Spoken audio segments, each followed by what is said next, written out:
Louis-Félix Mathurin Boiron-Tonnerre est un écrivain, historien et homme politique haïtien né en 1776 et décédé en 1806. Son nom est indissociable de la Révolution haïtienne, dont il fut l'un des acteurs les plus engagés et le principal chroniqueur. Un homme de lettres au cœur de la Révolution. Dès son plus jeune âge, Louis Boiron, qui acquiert son surnom de « Tonnerre » après une anecdote familiale liée à la foudre, montre un esprit vif et cultivé.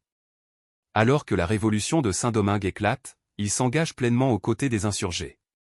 Sa plume, aussi tranchante que les sabres des combattants, lui vaut une place de choix dans l'entourage de Jean-Jacques Dessalines, le chef de l'armée indigène.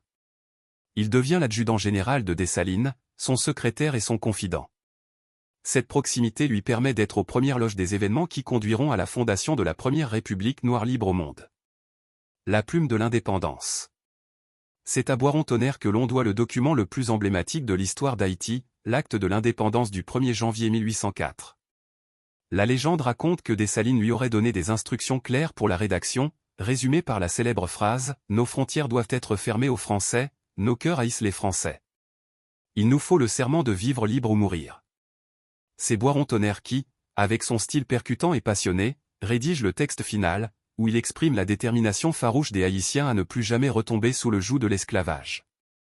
Sa rédaction est empreinte d'une rhétorique forte, cherchant à la fois à galvaniser la population haïtienne et à envoyer un message de défi aux puissances coloniales. Le premier historien haïtien. Au-delà de son rôle de rédacteur de l'acte de l'indépendance, Boiron-Tonnerre est également considéré comme le premier historien haïtien. Ses mémoires pour servir à l'histoire d'Haïti, publiées de manière posthume, constituent un témoignage essentiel et unique sur la guerre de l'indépendance, vécue de l'intérieur. Ces mémoires sont une source inestimable pour les historiens, malgré leur caractère subjectif et leur tonalité parfois vengeresse.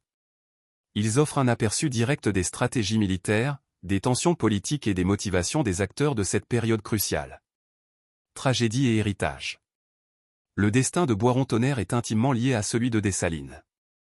Après l'assassinat de l'empereur en 1806, Boiron-Tonnerre, resté loyal jusqu'au bout, est arrêté et emprisonné. Il est exécuté quelques jours plus tard, à l'âge de 30 ans. Bien que sa vie ait été brève, son impact sur l'histoire d'Haïti est immense. Par son rôle dans la Révolution et par ses écrits, il a non seulement aidé à forger la nation haïtienne, mais il a aussi légué un héritage littéraire et historique fondamental, faisant de lui une figure incontournable de la littérature et de l'histoire du pays.